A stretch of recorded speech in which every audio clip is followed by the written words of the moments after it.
Welcome to episode 40 of the Bach and Arthur podcast. Yay! Yeah, come on. Now, usually we're in a studio and it erupts into applause when we say that. But if you're a video watcher, you will see that we are actually cozy inside Arthur's apartment right now. Yep, we're in the reading corner. There's a candle lit next to us. You know what? It's too romantic again. It is. I just realised it's way too romantic. We're not beating the allegations. But this is actually the last episode of Bach and Arthur, guys. The candle is lit.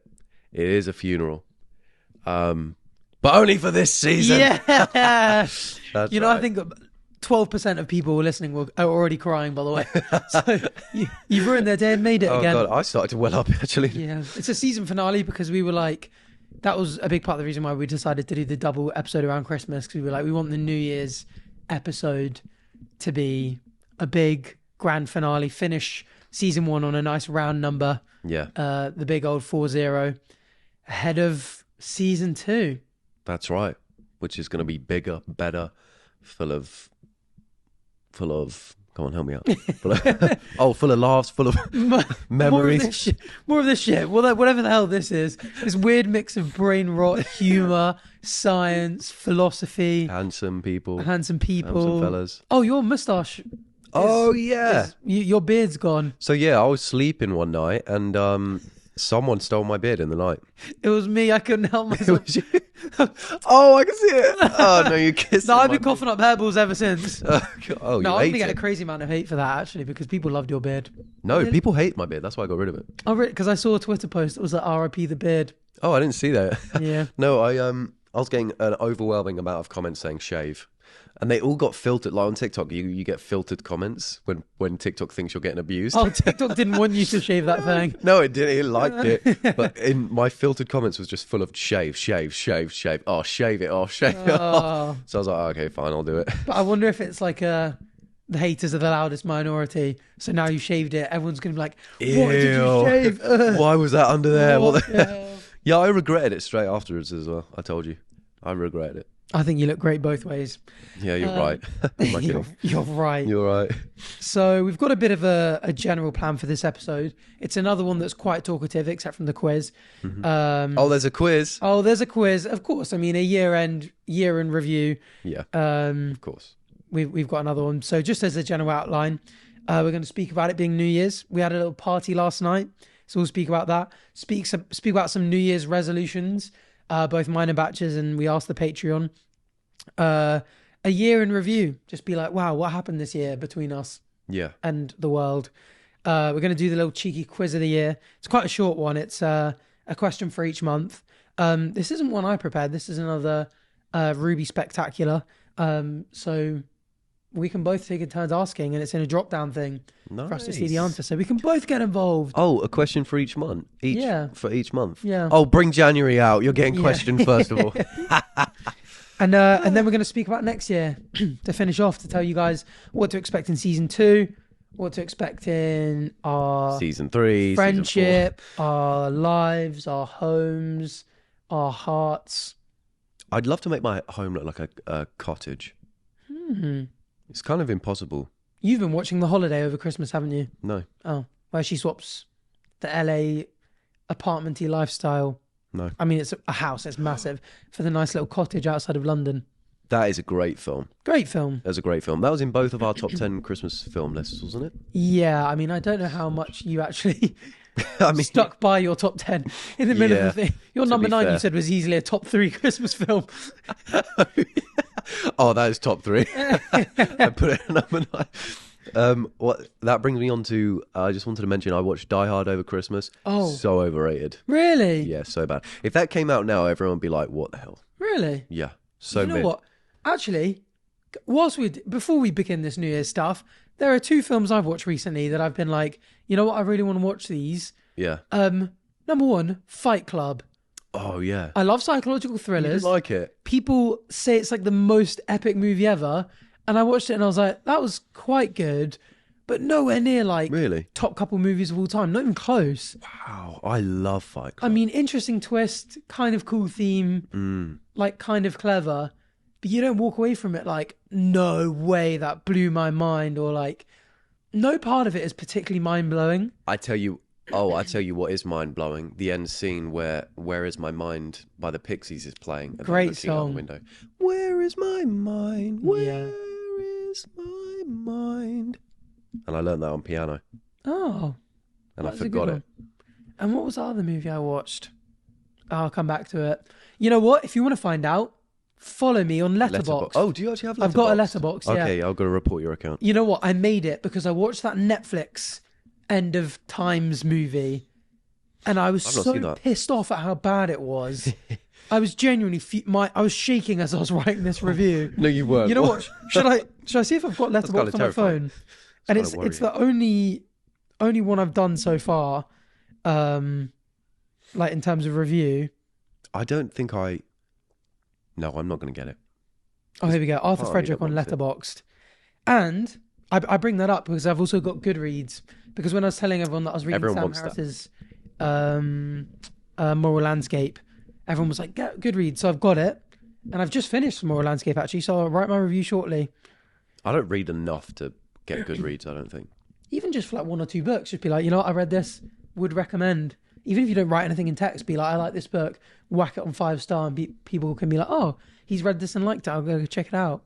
Know what I Oh, mean? that's a good idea. Because I get what you mean. That was why I was like, oh, do I really want to write a review about every movie or book I read? Yeah. But I might start. It's the sort of thing that I know I download, do one time, forget about it and never do it again. Anyway, so, Leave the World Behind. One of the worst movies of all time. Don't watch it. What's it about? Basically, it's like an apocalyptic thing. Like the world starts crumbling. Everyone's like told to stay inside. All this like weird, creepy stuff starts happening. And you're like, oh my God, what's happening to the world? Is it going to end?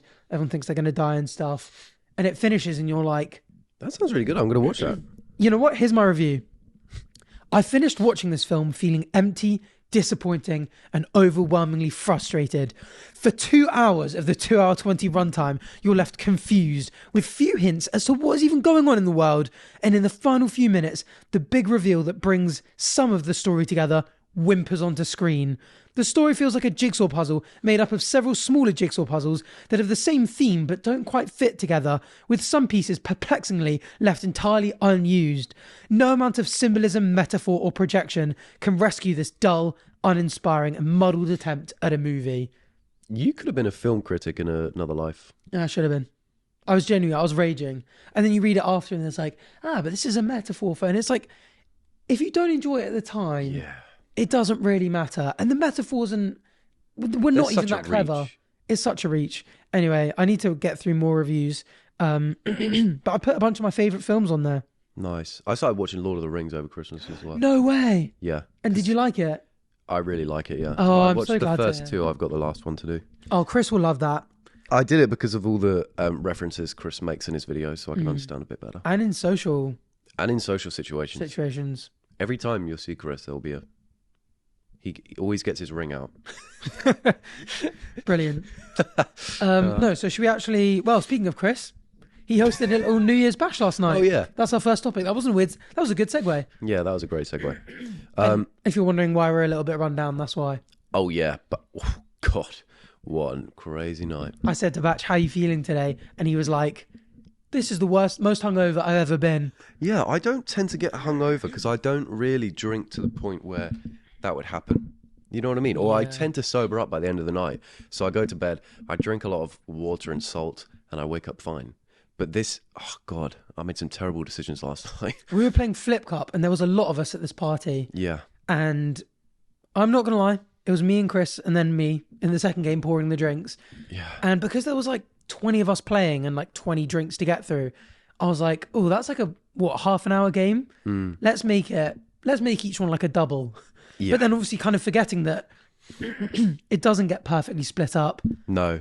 Some people do 2 or 3. Yeah. And some people, when they get the drink, you got to take one for the team and do it for them because they're on the ropes a little bit. Or if Liv gets a drink, I'm going to be drinking some of that. So yeah, it's a bit of a crazy one. And then I was doing categories at one point and just started, I don't know. I don't tend to drink spirits, but I was drinking a lot of spirits. That was just a bad decision. Arthur, Chris, and George have a tray of just liquor, and there's so much of it, and it just gets thrown around at the parties. My voice is really going. Same. I've had a bad. It's all like we're dehydrated at the core. Really? Yeah, we are. We're black inside. But no, it was a great party. We were there till pretty late, just drinking, playing games, having fun. They are very good hosts, aren't they? They are. Like, you probably wouldn't expect it, and I assume it's mostly Chris, but they'll put up decorations and stuff as well. Like, he's had Happy New Year's written on the wall. He put like dangly glittery stuff down from the doors and stuff like that. Chris is quite a domestic god. Oh, he really is. He was the one that sort of like was setting up all the games, like plans everything. Yeah. Like when we go on holiday, like when we went to the Lake District after his video, like 2 weeks later, it was like me, George, Harry. I can't even remember who was there and who was just on the 3 Peaks. But anyway, there was a bunch of us. And like Chris had planned every day for like, oh, we're going to go for a walk here, go for lunch here, go climb this bit. And like, he loves the like organising fun, but doesn't make it feel like organised fun. Yeah, he is really good at that. He really is. He's just got his shit together. Yeah. And I never, because obviously I'd watched Chris before meeting him. I don't think you don't really get any kind of impression from anyone watching them through YouTube. So it's interesting finding out what they're really like. Yeah. Away from the screen. But I guess he's like that. Like he's in the place that he is in YouTube as like one of the biggest football creators for a reason. Like his videos are so entertaining and varied and well structured. Although he's got a fantastic team behind him. He has got a fantastic team. But yeah, it's just he is just a domestic god. And it reminds me of the video that his sister posted on TikTok where it's like, oh, anyone want to wife up my brother? Did you see that? Yeah, I did. It's got almost 1 million likes. Does it? That's crazy. 1 million likes? Yeah. And I was speaking to Chris about that. How there must be a huge proportion of that of people who haven't even seen his videos or maybe don't know who Chris is. And so they've just liked it because they're like, damn, he is a domestic god. I wonder if that will actually help him, and like there'll be a girl that will go, you know what, I never would have DM'd him before, would have seen him. Yeah, maybe. But you know what, I'm going to message him. Because he was cooking, he was playing games, he was cleaning, he was doing everything. Yeah. But that's the thing, he's got a great asset locker. He really does. Yeah, he's got a great ass, you're right. Anyway, enough glazing, Chris. Yeah, what the hell? What's going on? No. This is a terrible way to start 2025. No, you know what? He's a bully. Yeah. He's mean. Yeah, he's a bastard. He makes us play football in the raining cold. That video. In the raining cold? Yeah? Oh, yeah. He's not even uploading it. He made us do archery and then never uploaded it. Oh, yeah. I've got that next door on a hard drive. You got a whole archery thing next. You got a whole wait. Wait. Oh, they don't call me Archer TV for that one reason. Oh my God. But yeah, we went down into the firing range and me, Batch and Chris for a video. And Chris, we didn't end up hitting the perfect shot, which Chris wanted to. We came very close though. We came so close, so many times, like literally an arrow width away. And classic Chris wanted it to be perfect. Yeah. He wanted the shot to be from absolutely miles away. So it was like oh my goodness. Is that dude perfect? And he was like, you know what? We're not even going to upload it. And I was like, can I just have those files? And he was like, yeah. Do you think you'll use them? Maybe. I just need to find an editor to give them to. Just give them and then let them work their magic. Yeah. But it's such a big video. I wouldn't want to give it to someone and be like, oh, that's come out crap. That's mid. And I've just thrown you $1,000 for this edit and it's rubbish and you spent 2 weeks on it. Yeah. Fine, I'll edit it. Just send it to me. I'll do it for free. Yeah. Because I mean, that was the thing. Obviously, we've just had, speaking of organised fun and great videos, I did my first 6-man IRL video. Yeah. My goodness, it was tough. I mean, shout out to producer Ruby, because without Ruby there, she actually made a little cameo. I don't know if you clocked it. Proddy Ruby. Yeah. Did you see when Chip was like chatting to the camera, being like, I love Batch, he's got I've played that on repeat loads of hair or something, was being really weird. Ruby's walking me through all the games on the side. Yeah. Yeah, she was genuinely great. She was really good at that stuff. She was fantastic. Organised everything, booked the venue, planned the games, helped control us as well, because my goodness, 6 rowdy drunk boys all being like just doing their own thing, trying to make jokes. Yeah. Like to get us organised and get us like back in, like whilst they were setting up the games in between, we'd go off and be weird. Yeah. Getting us back, lined up, ready to go. Getting me to do the little intros every time as I was getting drunker and drunker. Yeah. But no, it was really good fun, but That Yeah. was really fun. It was cozy. I do. We'll kind of speak about this when we come up to the like. Oh, what do we want to do next year? But yeah, maybe more group videos. Maybe not. Who knows? Find out later. I think so. But should we move on to resolutions before? Yeah, let's move on to resolutions. Come up later. So, what are your New Year's resolutions? Oh, I'm glad you asked. I haven't prepared anything. Oh yeah, so the main one for me is to be better at balancing the use of my phone, because I am so bad. You probably have the same issue, although I think you're probably a bit better organised with this than I am. We both use our phone for work a lot, and because of that, I'll be on my phone most of the day doing work, and I'll get a lot of notifications come up. It'll be like a friend has messaged me or got back to me, or maybe it's a family member checking in or whatever. And because I'm locked in on work, I'll ignore it and be like, oh, I'll get back to that later. And I just never end up getting back to it. And then it gets lost in notifications, and I'm just back on my phone for work, and I don't look at it. And I'll leave some of my friends unopened for like 5 days, some family members 4 days, like a long time. So I need to get better at actually using my phone less for work, more for communication with like friends and family, I think. Interesting. I rate that one. I'm very similar. I think it would almost be better to have a work phone and a home phone. Yeah, I was thinking like that. a lot of people in the corporate world do. Yeah. And in other jobs as well, I guess. I just know it from corporate. Yeah. Because yeah, you're right. You're like, oh, I'm on my phone doing something specific. I'm checking a video. I'm editing the thumbnail, title, checking analytics, all that kind of stuff. Someone will text you and you'll be like, oh, I'll remember to reply to that. Yeah. And then you just, a day or two will go by and you're like, I never replied to that. Yeah. I never got around to it. I've done it. I was better at the beginning of the year, but just towards the end of the year, I did get a lot busier, so it's probably that. But yeah, just I feel so guilty as well, because I'm like, damn, 4 days I've not replied to this. That's really bad. Yeah. So I definitely want to get better with that. And then you almost have a bit of like anxiety about, you know, when we did the anxiety podcast, I can't remember whether we spoke about it. I'm sure we did, about like procrastination is often a symptom of anxiety.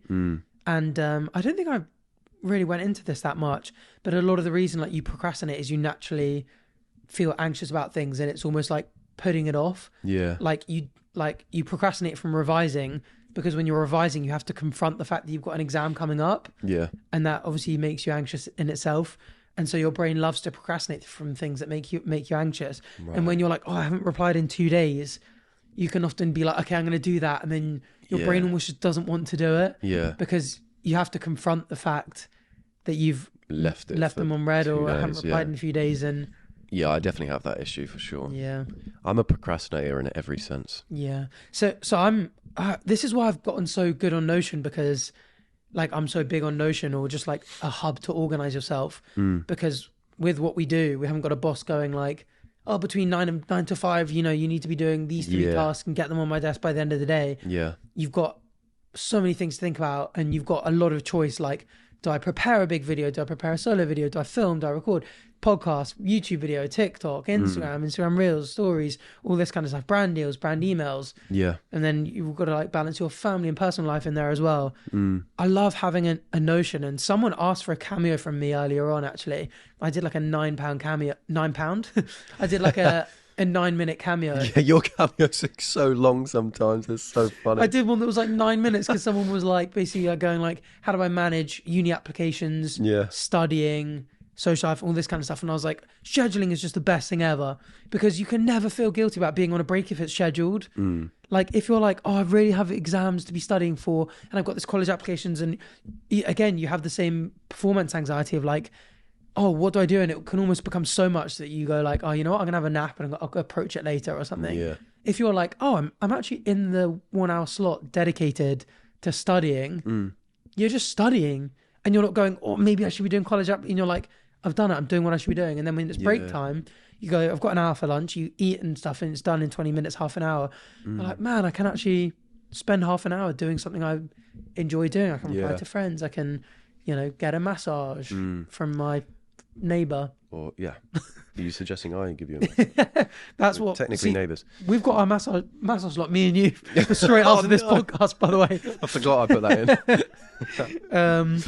Yeah, no, because the self-care stuff's important in between. Have you ever tried the Pomodoro technique? Yes. That's how I used to study all the time. Me So too. helpful. That's so us because we're so science-based. Yeah. Pomodoro effect. You can Google online what exactly it is, but it's basically the most scientifically renowned effective method for studying. Yeah. That's what, 25 on, 5 off. Yeah, and you can do different ways. Like some people do 50 on, 10 off, or you could do even shorter increments. But even for anything, not just studying, literally.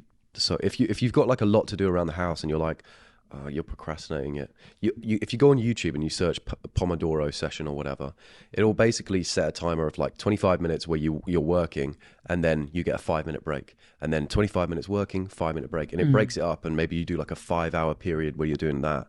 And it's so much easier to get stuff done. Yeah, because you're kind of rewarding yourself those 5, and you know in the back of your mind you've got I only have to do 25 minutes of work right now. That's fine. And then you get a 5-minute break, and then it's That it's really the same sort of thing. It's just like you put off procrastination so much when you have a set thing to be doing at each time. Yeah. Speaking of cameos, actually, so one of my things is basically that I want to become a bit more organized than I am now. At the moment, this year especially, because we've been so busy, I think the podcast takes up more time than I thought it would. Now I'm really trying to bump up my YouTube schedule. I'm not gymming as much as I'd want to. That's my main thing, and I really want to go like at least 3 to 5 times a week and really fit that in my scheduling. And speaking of scheduling, I was going to ask you about Cameo, because were you active on Cameo over Christmas? A little bit, not really. I'm unavailable most of the time now. Right. Because I was doing Cameo over Christmas. For those of you who don't know what Cameo is, it's basically an app or website where you can book short videos from people, actors, musicians, YouTubers. We're people, pretty much everyone. Yeah. I think you can probably sign up to Cameo as anyone, right? Or do you have to have a certain number of following somewhere? Do you get invited to join Cameo? Like, can my nan just start up a Cameo? Maybe. Anyway, yeah, you can book. You can search us up and get. Yeah, it's weird. But yeah, I was going to ask you, because over Christmas, obviously, so I was doing a bit of Cameo, and when I put up stories being like, "Oh, you can book me on Cameo," like get someone to wish them a Merry Christmas and stuff.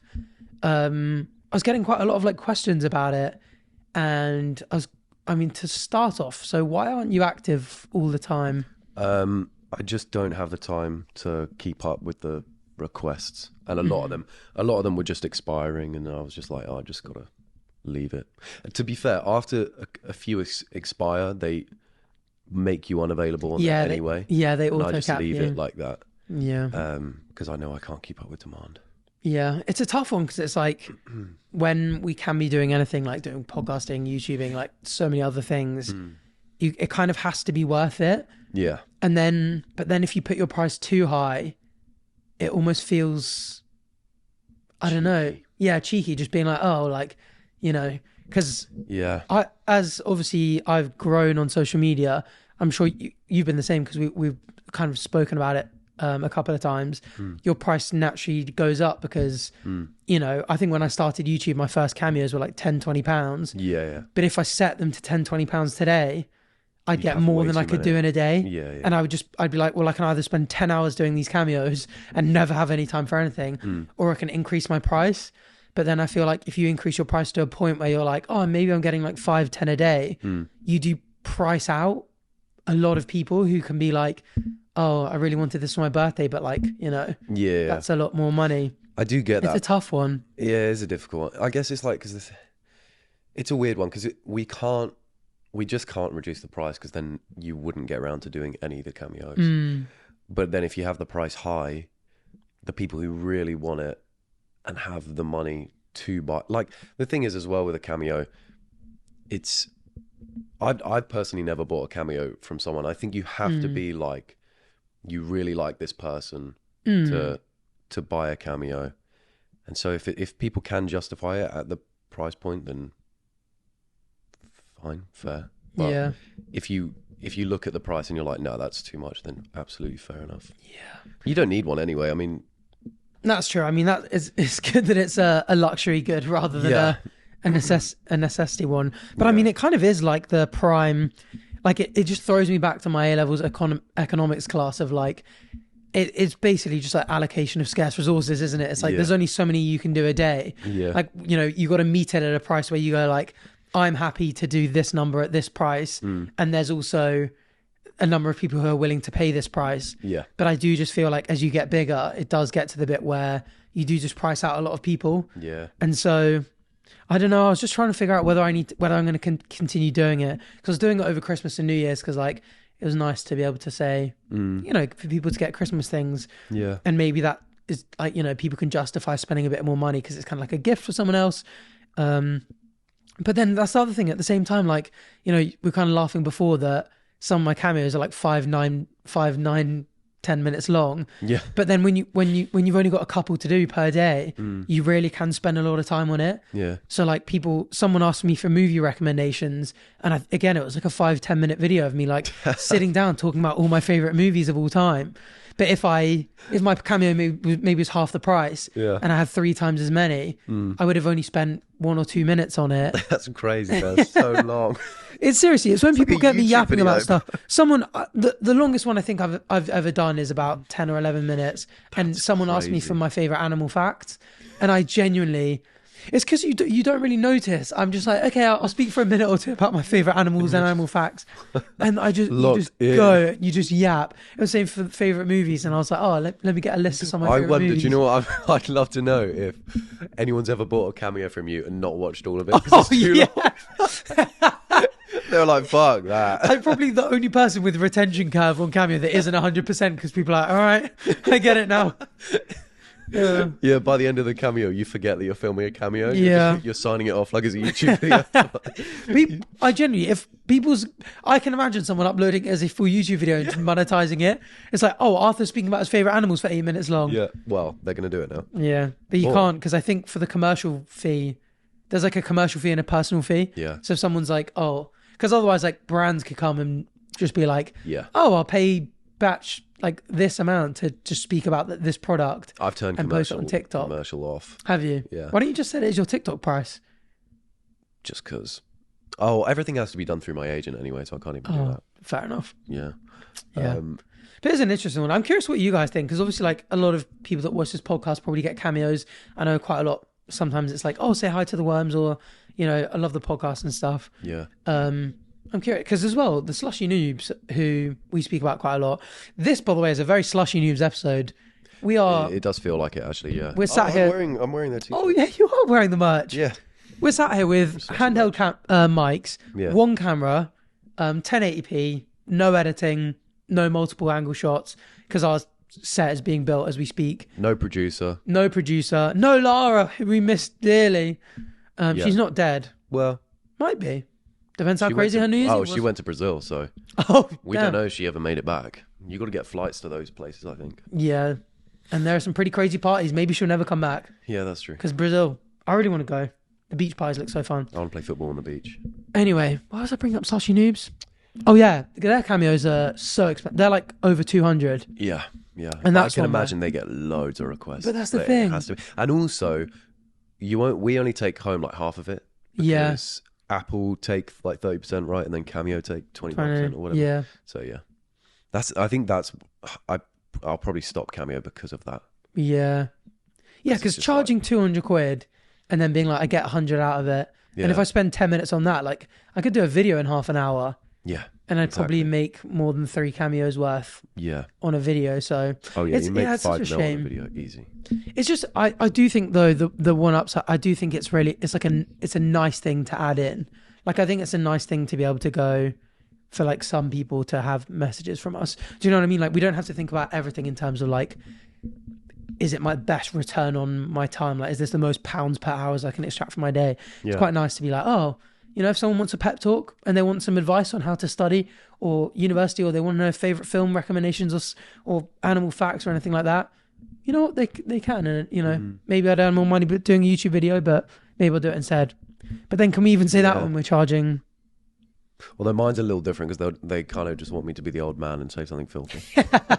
So I'm like, oh, you must get a lot more than me because you've got the whole TikTok audience going for them as well. I'd say more than half is me doing it as the old man. No way. Yeah, definitely. Mine's always quite Arthur nerd stuff, like. Yeah. like, oh, give me a pep talk on. It's always like career. It's always like science, careers, studying. Sometimes it's like happy birthday and Christmas and stuff. Yeah, that's interesting actually. But Mine yeah, are mostly like, oh, say happy birthday and say how you want to be abused. yeah. Because I see yours come up on TikTok sometimes, and I'm like, he's being so funny in his, and I'm so boring in mine. Mine is so much more. But I think that there's a natural style between us that's like that. Like if you watch your YouTube videos on a Reddit and my YouTube videos on a Reddit, Yeah, we have a different approach. Slightly different styles. Yeah, exactly. But I guess that's what people have the option to buy for. Exactly, and that's why people. And do you ever get ones where like, oh, and get Arthur in them as well? Yeah, I do. Sometimes I'll get one who'll be like, oh, get George and Batch in it. I'm like, I can't. I can't do that. I have to pay them.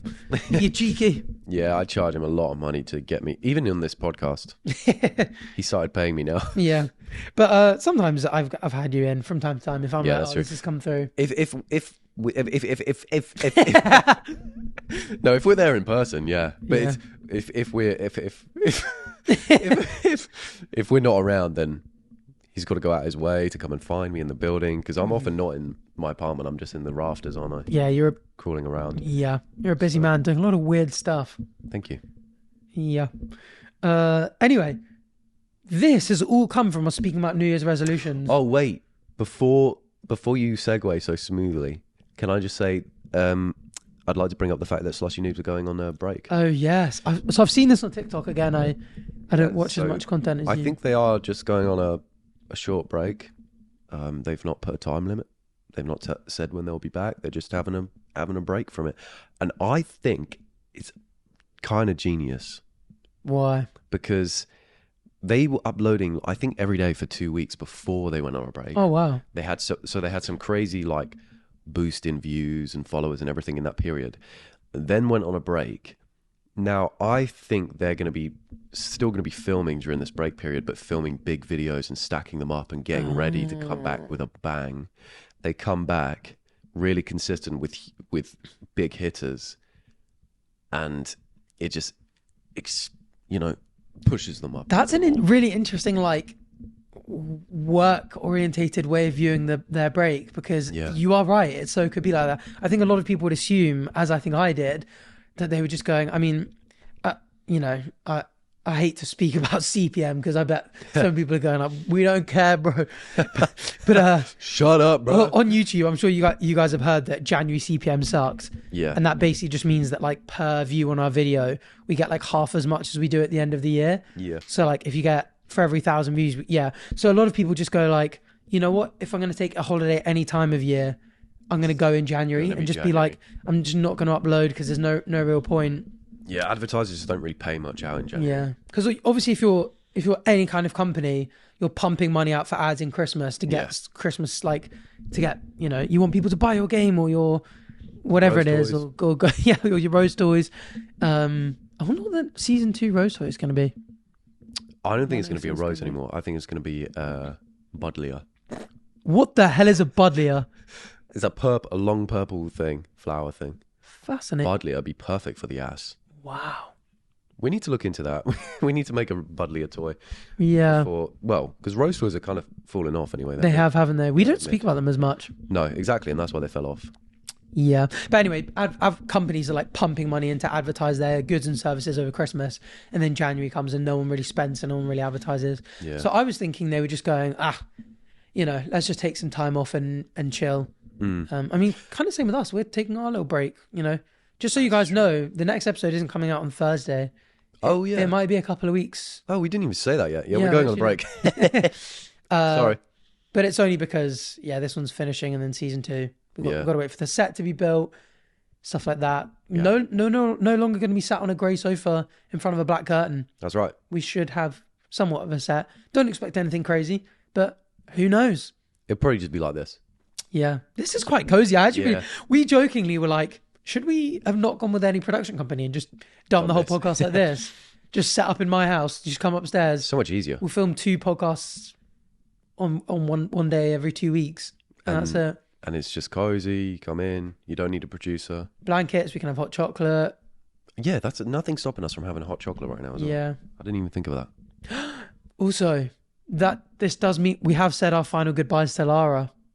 on the We podcast. did, yeah. We'll never see her ever again. No, we'll probably see her again because she's Ever. with Upload, who do a lot of stuff for Simon and Beta Squad. And We're never ever going to see her again.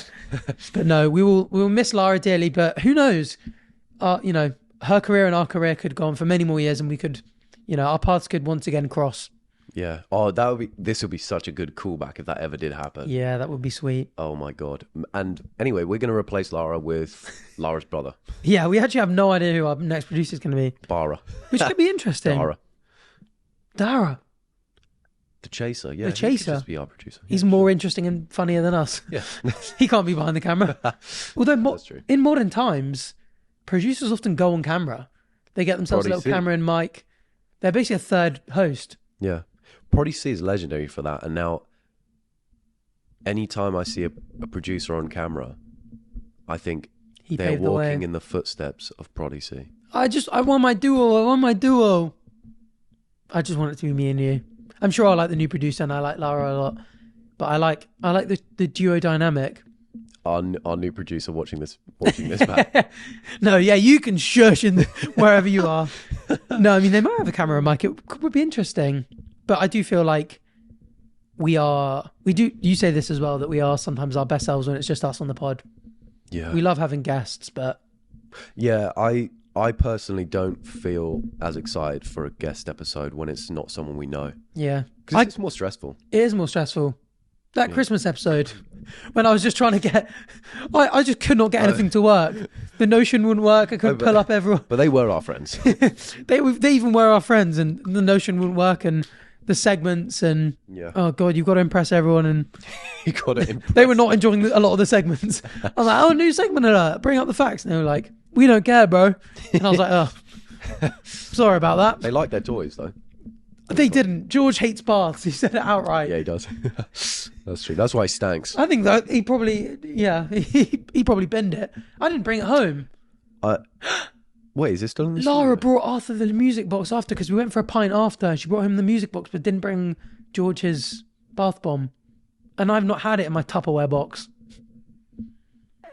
Anyway. Which is right off camera, by the way, because he's got nowhere to put it. So it's right there, filled to the brim. He's having a bath Yeah, it's in the straight middle. I'm after having a this. bath straight after, which is going to be a Patreon exclusive. Ooh. Oh, no. Well, we were saying, given January, we're going to have a couple of weeks off. Patreon are paying for early access. Also, because it's New Year's Day, this is usually Patreon Day. So we're uploading that tomorrow, and we're uploading the normal podcast on Friday. So we also apologize for that being late. But in that gap, maybe we do one exclusive Patreon episode in the same setting. What, here? Or a video for them. But anyway, Patreon guys, don't worry. You're not going to go the next 2 or 3 weeks without content. With nothing, no. You're paying good money, and we want to reward you for it. That's right. $5,000 a month. You guys are playing individually. Each, yeah. So no, don't worry. We'll get Keep loads of that stuff in. Oh, and speaking of the Patreon gang, Oh, yeah. Their New Year's resolutions. what have you guys got as New Year's resolutions? Oh, yeah. Just before then as well, I tweeted as well. I want to be mentally present for an entire long video, because I checked out of George's video. Yeah, And I had that's to so apologise. funny. I randomly just zonked out. That is funny, though. Isn't that weed? Weed? Zonked out. I guess so. Anyway, it was not weed. I was in my little you bubble did eat box. You did eat a weed. And then before. on pub crawls, I get battered and zone out. Thankfully, the last big video we did like that was my video. So I wasn't zoning out. But yeah, I want to be mentally present for the entirety of some videos. You were battling against zoning out in your own video, though. Anyway, on with the Patreon. What are the Patreon saying their New Year's resolutions are? Time to roast them. Okay. Soph. She wants to focus on herself and do more things for herself. Oh. That's good. Self-care is definitely on my list like as well. that. Yeah, because there's a lot of internet focus on selflessness and altruism and give and doing for other people, and if they wanted to they would, and all that kind of stuff. But you know what, sometimes put yourself first. Yeah. You earned it. Yeah, exactly. By existing. Yeah, and do a face mask at the end of the night. Yep. Eat a cucumber salad. You know, Chris eats 1 cucumber a day on average. Isn't that mental? In what form? Any form. No, but does he have a cucumber salad? Because that is delicious. It's Does he? fantastic, isn't it? Does he really? As in, he'll just chop it up and chop up a few peppers and tomatoes on the side of whatever he's eating. He really has got his shit together. He's He's actually quite his inspirational. micronutrients must be through the roof. Yeah. That is actually... Oh, God. He can't step a foot out of line. And he's got an excellent thing that sits on his lap when he eats as well. It's like a pillow attached to it. Anyway, enough glazing. Layla, it's a cool name, by the way, wants to work on and heal her anxiety.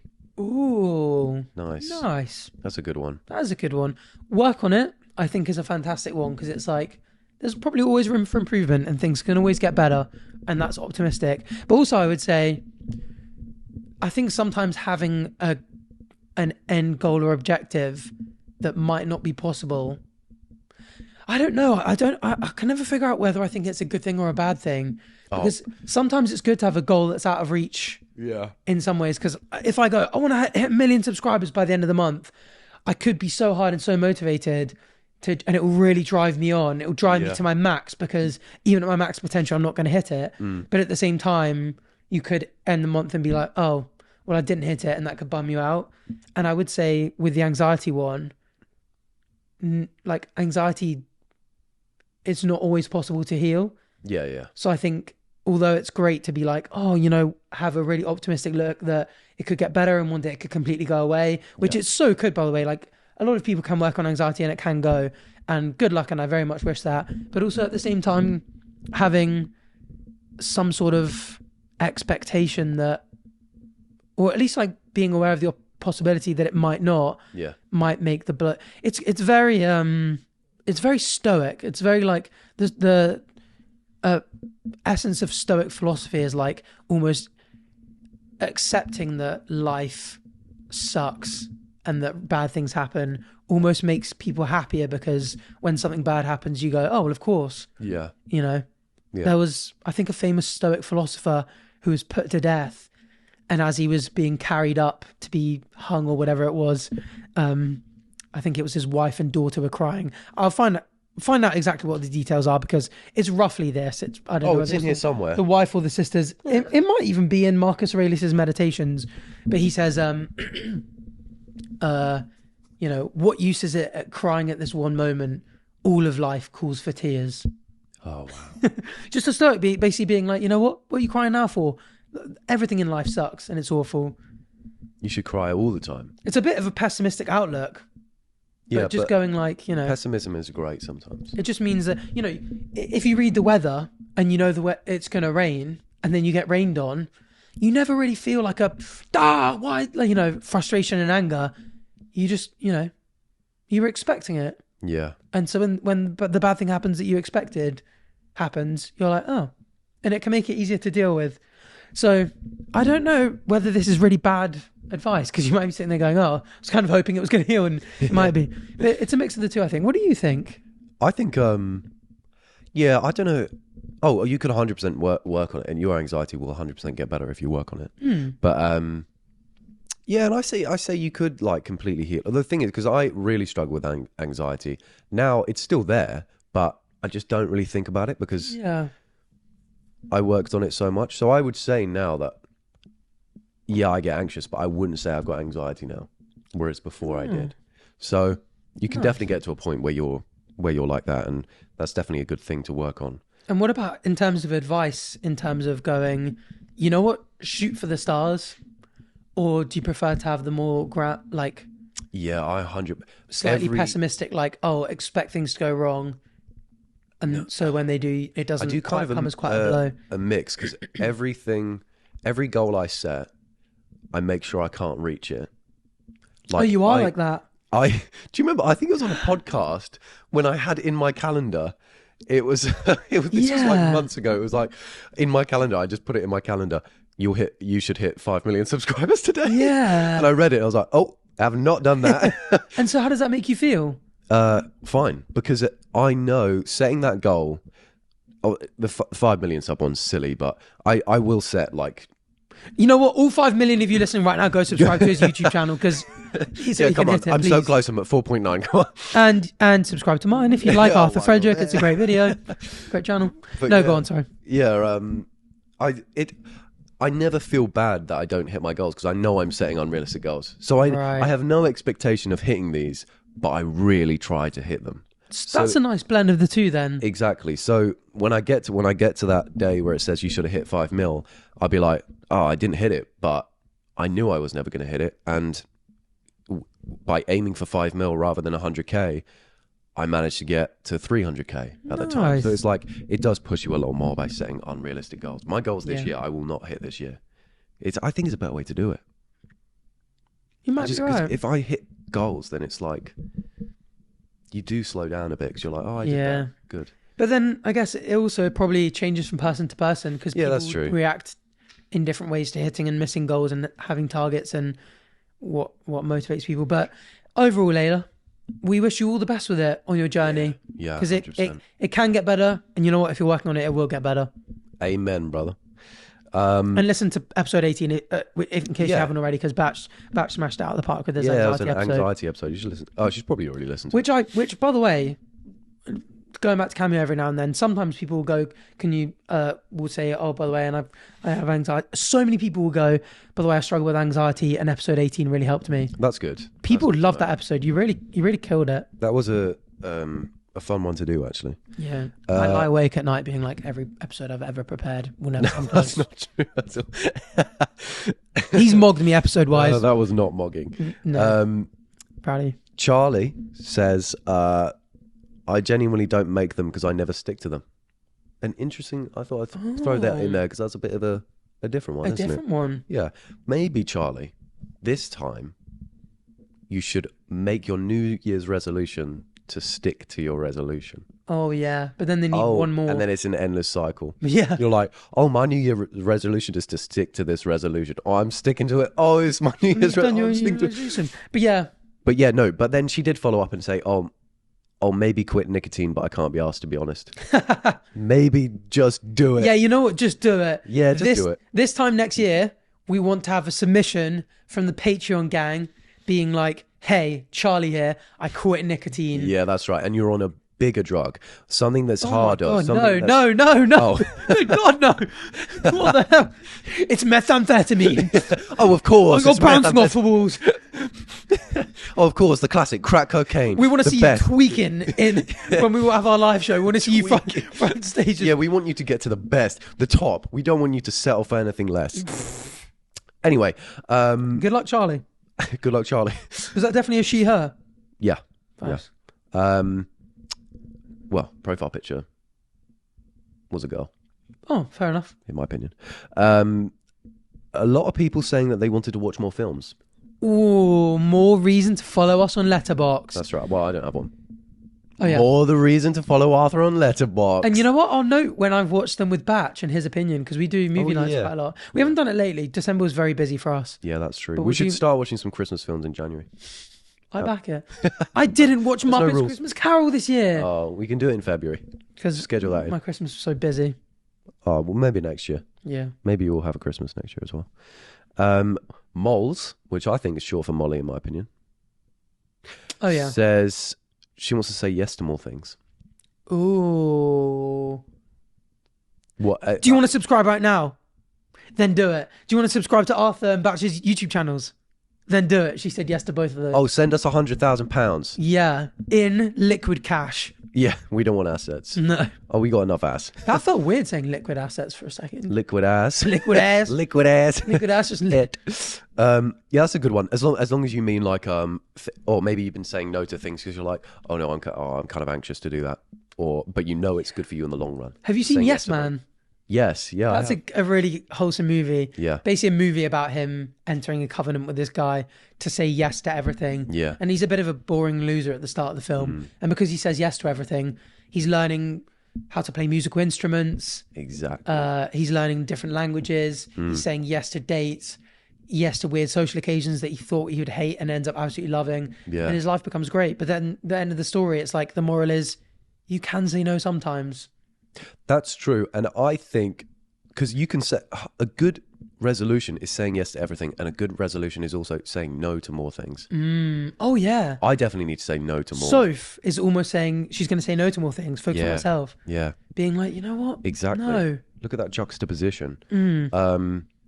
What else was I going to say? It was so fun. Maybe a mix of seizing the day and taking care of yourself. It all just comes back to Greek philosophy again. Everything ties in to these great thinkers.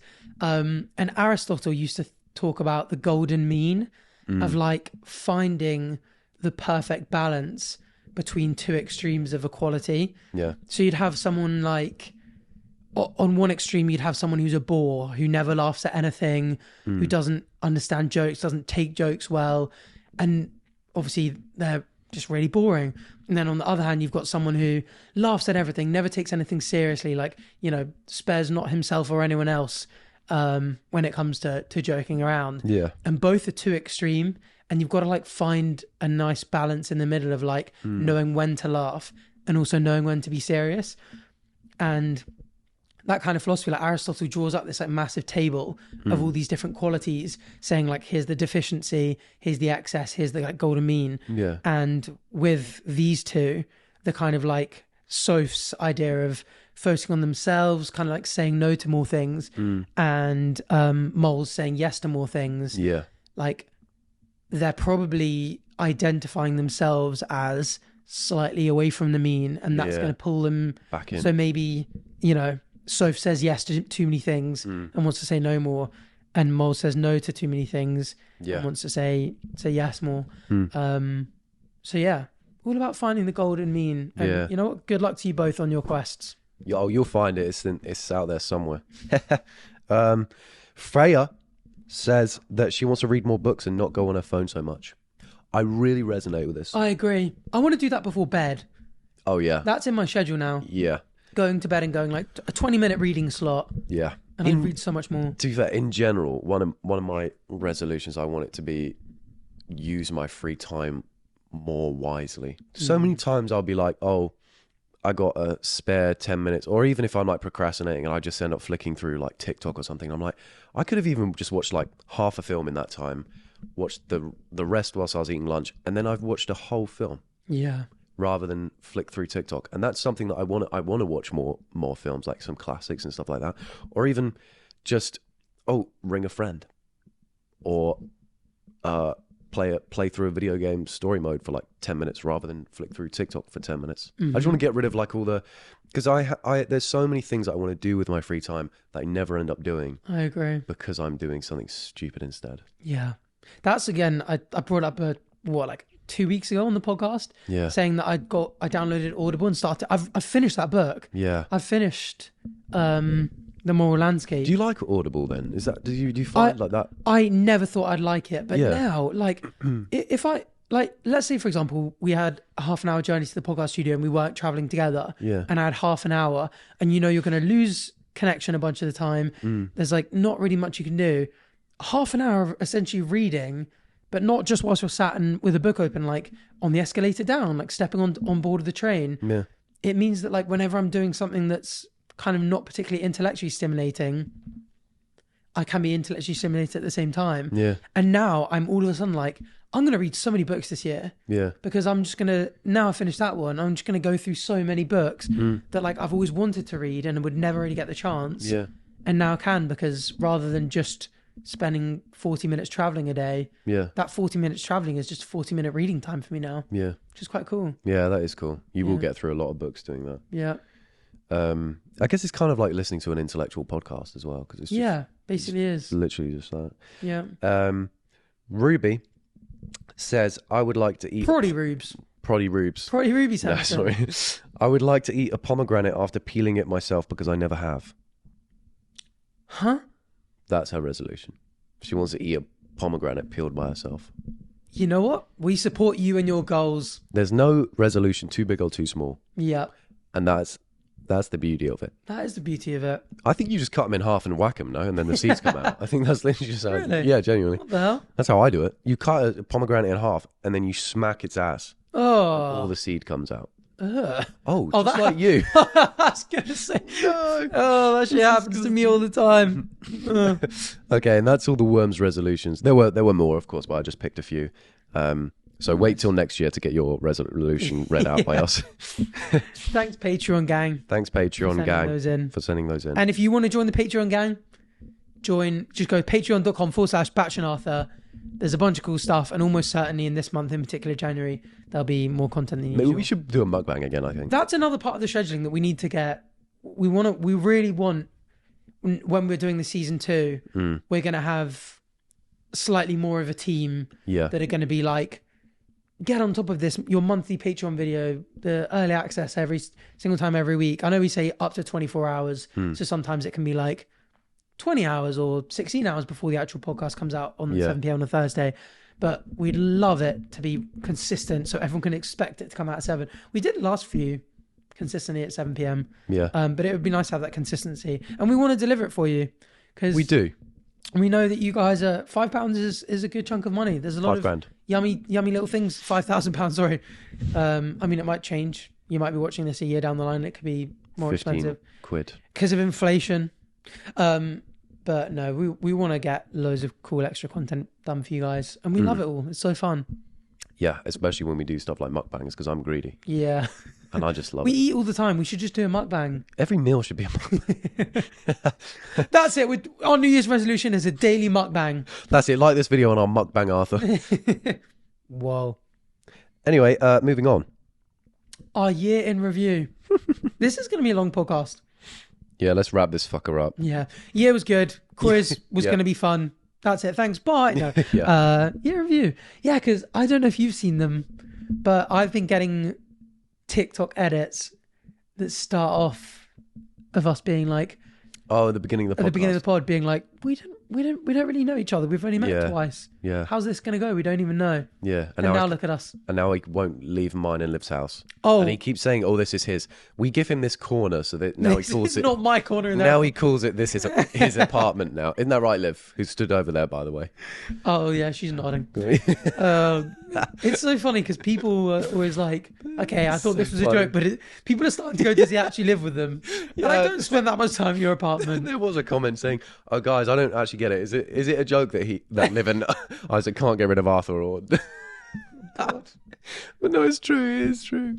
Yeah. Please leave. Take it in. Yeah, we've had a good year. Yeah. It has worked out really nicely. We've made the biggest podcast in the world. Yeah. Thank you guys for supporting it and bringing us here. We're going for the biggest in the galaxy very time soon. Yeah, very time soon. We had a great live show. Oh my goodness, we had a live show. That's actually so crazy to think about. Yeah, and individually as well, we both crushed it this year, I think. Yeah. So. Yeah, my reaction channel that's now my main channel has become a thing of its own, and it's now my sole focus on YouTube. Yeah. You've hit 500,000 on YouTube. Yeah. And I saw a TikTok edit come up of you starting off being like, 780 subscribers. I reposted it. Something, did you? I reposted it. Yeah, I love really it when someone gets an old video. Like when Arthur Hill's edit dropped, it was like, guys, 1,000, was it 100? 100 subscribers special. Subscribers in his funny little and then he's voice. on stage. That's really cool. And he's doing 100,000. But yeah, I love stuff like I think this year could be really big. I think it's going to be a big year for a lot of people, but I think Arthur Hill could really fly this year. Yeah. He's got some unreleased music that is just so good. So good. We predict an earthquake up in here. No, we predict that Arthur Hill is going to be the star. Yeah. The star that he is. His ceiling, his ceiling is just so high. Yeah. Because like music can go crazy. Like I think you're going to fly on YouTube. Like you genuinely could have 1 million subscribers at the end of the year, which is mental to think about. I'd like to hit 500,000 at the end of the year. That'd be cool for me. You could hit 1 mil. Set your goal to be 2 mil. Okay. Do it. Trust you know what? me. Put it in the calendar. My unrealistic goal is 1 mil, but my realistic one, 25k subs a month is a lot, and I've hit 250,000 just. Thanks everyone who just cheered at home. Is that what the math is? 25k a month. A month would get me to 500,000 because it's 300k on top of my 270 odd now. Sweet. But I'd need 50k a month for the rest of the year, which is big. For me to go, well, even more. That's from 500,000 to 1 mil, but who knows? I mean, you never know. Oh, go subscribe to him right now, suckers. Yeah, please go subscribe. Go hit that red as well. button. Go hit that red ass links button. will be in the something. Also, I've made our YouTube homepage a little bit nicer.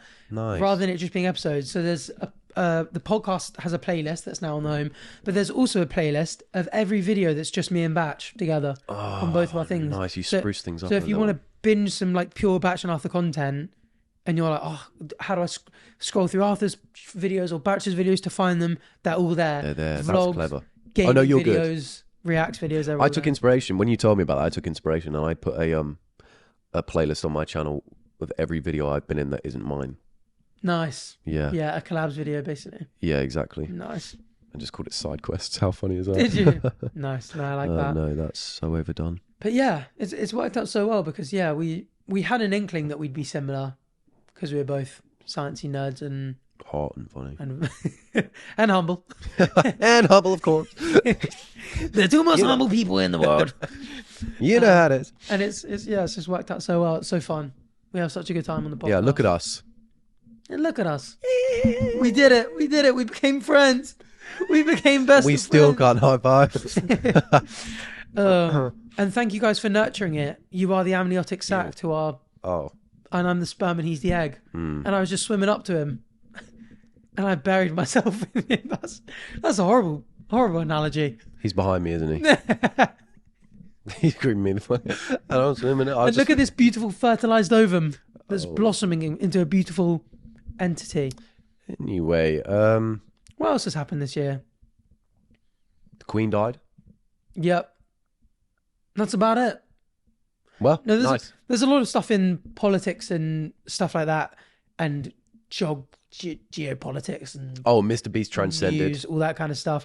To quiz of the year, but I think they'll come up in quiz of the year. I haven't looked at the questions yet. Speaking of quiz of the year. Go on. No, that could be a transition is all I'm saying. I'm just throwing out ideas for segues. No, I kind of want us to reflect on our year, like personal stuff before, because obviously we're doing quiz of the year and then we're doing future stuff. The quiz of the year will have stuff from outside, but tell me more about you. What are you happy about this year? So podcast, your own YouTube's really taken off this year. Yeah. You've moved to London. Moved to London. Joined the London gang. I got nominated for TikTok Creator of the Year. Oh yeah. And failed miserably. No, you smashed it. No, a lot of things. I think You hit 2 million on TikTok. Yeah. The biggest achievement for me though was definitely probably just making friends in the industry. Like you, the other boys. George and Arthur, we've become a nice little quadrant. Yeah, exactly. I think that's probably, and just getting recognised by other YouTubers, I think that's probably like the biggest success of the year. Oh, you did 80 plus keepy ups on Sidemen. Oh yeah, Sundays. my coldest moment. Yeah. Yeah. That's so true. Coldest moment of your life so far. Yeah. Oh, I'm going to Antarctica on Eyewear. That's a Simpsons You got me movie, tickets. but that's So far. Wait. That's what voice Homer. is it? So far. Oh. Worst day of your life so far. That's awful. What? We need to get... No, let's get George on. George, come in here. George, come in do here. some impressions. Come in here. Homie, what's it? Oh no, I just probably shouldn't do it. What? I'm just not very good at it. George. No, I was trying to do Homer, but I was pretending to be George coming in and doing it. Because it was good. I thought it was going to be really good. I think you went off camera anyway. Yeah, that was the point. So that people wouldn't know it was me. Anyway, it was That went straight over my head. Yeah, which is difficult. Nah, it's been a fun year. Yeah, what are you proud of this year? Yeah, that's probably it. The podcast and I've wanted a podcast for ages. Just a way to share this different side of us. All sides of us, in fact, because I was speaking to there was a smaller creator who was asking me for advice and being like, oh, I don't know whether to show my intelligent side or my funny side or this, and everyone has like such a beautiful array of qualities. They do. Beautiful. Everyone. I've never met anyone who doesn't have a lovely array of different qualities. And I have. Who? I don't know. I definitely have at some point. Oh. Did they have bunions? I've got bunions. No, he doesn't. Get the bunions out. No, and I got a hole in my stomach. I think the lovely thing about the podcast is that like every side of us can come out. When I'm doing a YouTube video, I'm like, oh, do I want to approach this? You know, if I'm doing confessions, do I want to give advice, be analytical? Do I want to be weird and be funny? In the podcast, it's a dilemma. We can be such a nice array of all of it. Yeah, we can be heavenly angels. Because you just can't be like, oh, I'm going to spend this whole episode being a heavenly angel. Sometimes we have to... Well, somehow I'm managing it. Sometimes Balthazar and Lucifer have to come out. And I have to get rotten, seriously. Because we're raging rhinos. We've got that sort of testosterone build up. And we need to release. No, it does get inappropriate sometimes. No, we haven't released since 2024. I saw a TikTok saying, like, I love watching the Bachelor After podcast, but I hate the fact that I have to wear headphones in case my parents come in. Oh, yeah. So some of the people who live at home with the fam are like, this is becoming I can't have this playing out loud. becoming a real problem with my personal videos as well. Like a lot of the comments are like, I started playing this at Christmas Day and all my family left the room. That's great news. That means they loved it. They couldn't sit down and laugh any longer. Oh dear. Their sides were splitting. You shouldn't. Don't worry about that. Sorry, we find it hilarious. Yeah. No, but it's so nice to be able to just be an array. Just let every colour of our personality rainbow shine.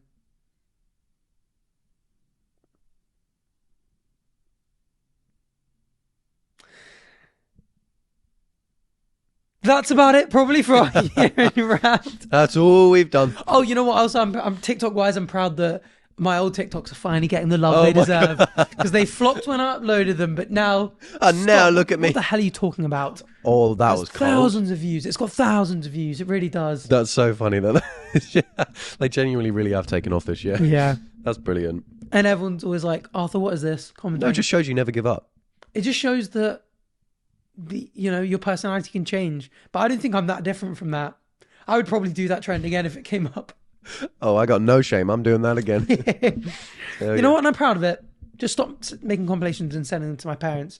Because my dad... No, don't. No, don't. My dad's like, what the hell is this? Stop. What the hell are you talking about? Yeah. No. Anyway, it's been a great year. Thank you. Thanks for being such a lovely part of it. Thank you guys at home for being such a supportive part of it. And long may it continue. On come 2026. Oh, do an intro for the quiz of the year. Okay. Ba-dum, ba-dum, ba-dum, ba-dum. Copyrighted. Brilliant. All right. So yeah. So also, I just want to say my appreciation for Ruby. I said it before. She's helped us plan a lot of podcast episodes, which have helped a lot of the Christmas stuff. Helped with my Christmas video, and she's done this as well. She's really smashed it. If anyone wants some help producing, she's freelance and Ruby. Yeah, I'd be more than happy to pass on her information. Anyway, thank you, Ruby, for doing this quiz of the year. But this is the great thing is that because Ruby's done it, and Lara did quite a lot of this producing stuff for us as well. So shout out Lara. Shout out Lara, rest in peace. May her soul live in everlasting pussy and peace. Oh my God. Did she just say pussy and peace? Oh, and that's a reference to a TikTok from 2024 that we reacted to on my channel, and the video is called Karen's in the Wild or something. I know you're just eating pussy up in heaven. She didn't say that. That's crazy. Anyway, but yeah, no, it means that I can get involved in these because sometimes I feel a bit left out.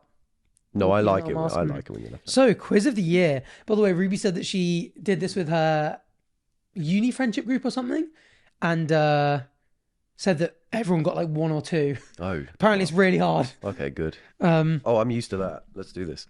So, so this is January, so there's one per month it seems. January, during a mid-flight incident, the window of a Boeing 737-9 MAX blew out. But what made this news story particularly remarkable? Oh, because it was me who blew his back out. That's why I blew his back out. I blew his back out, I flashed him and banged his mum. Do you remember that? Oh, I flash and bang your mum. Flash bang. That, again, there's an account that I've told back, which I think is hilarious. Yeah. They are doing the, taking a little square, a 5-10 second meme from the podcast and captioning it. We both keep reposting them. They're making memes. And there was one the other day that I was laughing at so much because it was like, oh, that one friend who can't stop making things dirty. And it was when I said, oh, you flashbanged your mum. Which, by the way, for people who don't play Call of Duty... Yeah, for virgins. Or people who don't, I don't know, who've never served in armed forces. It's like a grenade that you throw into a room and it flashes and bangs. It's really bright and loud and it disorientates people. Yeah. I was like, flashbang your mum. And he goes, what did you say? Oh, you flash and banged your mum. Yeah. You flashed and banged your mum. Oh, it's this. It's L's Bachelor. And there's just so many. And there's one, how I look at my type, how my friend looks at my type. And it's a picture of us. Oh, that's a funny one. It's on 500,000. There's that one, me breaking out into chants every song I can get when I sing Frozen. There's just so many of them. Shout out Bachelor. But there's so many accounts doing it really well. Change the name though. Change that name. Bachelor. So many, but that was just cracking me up. So that was why I re-referenced you. And you will not be getting a reference again. Anyway, so what made this news story particularly remarkable? Oh, I remember. One person that was supposed to be sat next to the bit that got blown out missed their flight, right? Or two people, and they were TikTokers. Did you hear this? No. Watch the video because it's crazy that everyone sat there, but because they were strapped in, that no one got sucked off out the... What? That's so unlucky. The worst flight ever. Not one person got sucked off by the outside. Oh, it's a... Okay, but there was no one sat there, so they were fine. And the person that was supposed to get sucked off out of the plane, or I think two of them missed their flight, and because they were sucking themselves off. Yeah. Oh God. Oh, okay, cool. Is that right? Is that right? What would you guess it was? So do you not remember that story at all? No. Honestly, I have no idea about the news. The couple who had tickets seated next to the window missed their flight that morning. Burnt toast theory, which we spoke about ages ago on the podcast. Yeah, nice. But we're determinists, so we think that it was always going to burn. Oh. And if it has to burn, then let it burn. February, the month of love. What are you and Liv doing on February 14th? I don't Valentine's know. I really might take her to the mountains. Take us to the mountains. We'll plan something. That's just throwing it up there so you don't forget. Such a funny thing. Take us to the mountains. Visitors to the Willy... the Willy Wonka factory thing. The Willy's Chocolate Birmingham. Experience in Glasgow were left bitterly disappointed by the underwhelming event. What was the name of the character featured at this event that does not appear in the traditional Willy Wonka plot? Oh, I have no idea. Don't you? Oh, it's like it comes out from behind the mirror like that. What the? Is it the Glib Glob Glabula? No, it's not. That would have been my guess. Turns out to be. It's just a young girl in a suit, but she's just going. And they're like, "Oh no, it's the unknown." Oh, is it the unknown? Is it the unknown? It might be the unknown. That sounds right. Wait, now that's clock. ringing No, a bell. let's check that in. It's the unknown. Oh no, it's the unknown. Nice. That was so funny. I was going to do a video on that thing and try and get her for a video call interview about it. But I never did it. Ooh, that because of the unknown. March, Beyonce released her 8th studio album this year. Thank you, Beyonce. What's the title of the album? Liv's a big Beyonce enjoyer, isn't she? No. Oh, she's the opposite. She thinks that Beyonce's evil, right? No, now Beyonce's going to kill her. Oh, okay. No, Liv doesn't believe any conspiracy theories. Thank you, Beyonce. We need to get Liv on to speak about the Beyonce conspiracy theories. That would be quite... She's an expert. Yeah. Oh, and today we've got a Beyonce conspiracy theories expert. Because when Bach was going to the TikTok awards, Liv was like, remember to thank Beyonce. Yeah, otherwise she would kill me. No, that's just a joke. In fact, that was my joke. That's what I said. Yeah. But Liv laughed hysterically. As she always does at my jokes. Yeah. No, we're such a good She's there with a straight face right now. Yeah. Do you know the title of the album? No. I'm going to go Powerful. Oh, I'm going to go Pussy and Millions. Oh, you should have liked this one. Okay, you know what? Oh, Space Cowboy. Very close. Cowgirl. Cowboy Carter. Oh. Isn't Carter her surname? Because it's definitely Jay-Z's, isn't it? No, it's Yonsei. Her name is not B. Yonsei. No, it's Beyonce Yonsei. Oh, Mrs. Yonsei. Oh, Beyonce. Nice to meet you. Oh, no, she's B twice now. Not B once, she's B twice. One is the loneliest number that you'll ever do. Oh, it's Beyonce Knowles. I kind of knew that. Oh, Nick Knowles' sister. Sean Carter is Jay-Z.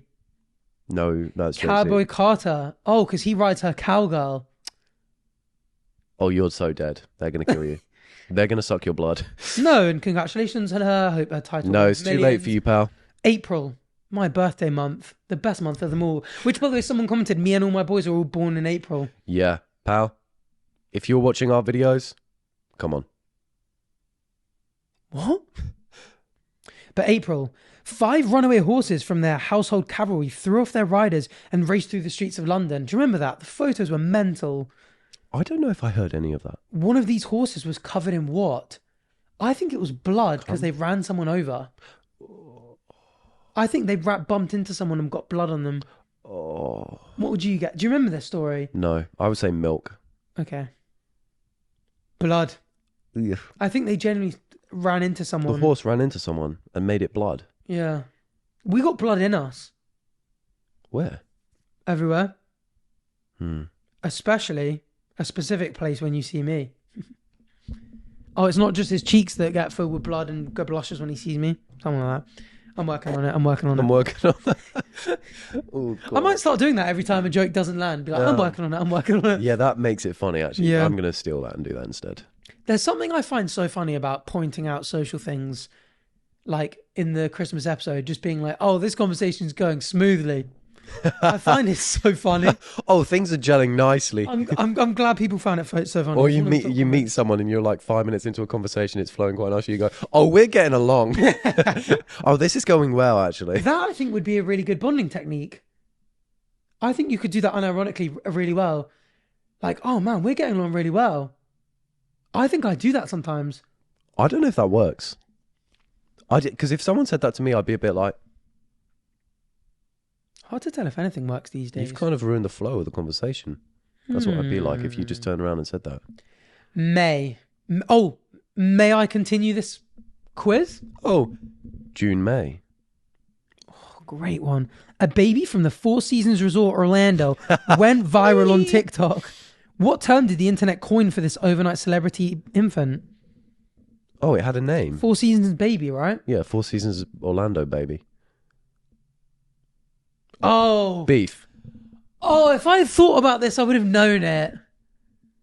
Because there was a meme where it would they'd be like, who wants to go to Orlando, Florida? And it would scream, it would like pause and it'd be like, yes, mother. Oh. I would be delighted to join you on such an excursion. They called the baby a what? I don't know. It was the something baby. Oh, Baby Gronk. No, the something baby. Oh, the conscious baby. The fully conscious Fully baby. conscious baby. Yeah, that's... Oh, I knew that one. Yeah, that's true. That was so fun. That's so our humour. Yeah. Ah, yes, mother. Mother. Oh, yes, I mother. would be delighted to join you on this fine excursion. I wish I knew more big words than excursion. You could start with promiscuous. Promiscuous boy, you're teasing me. All that I want.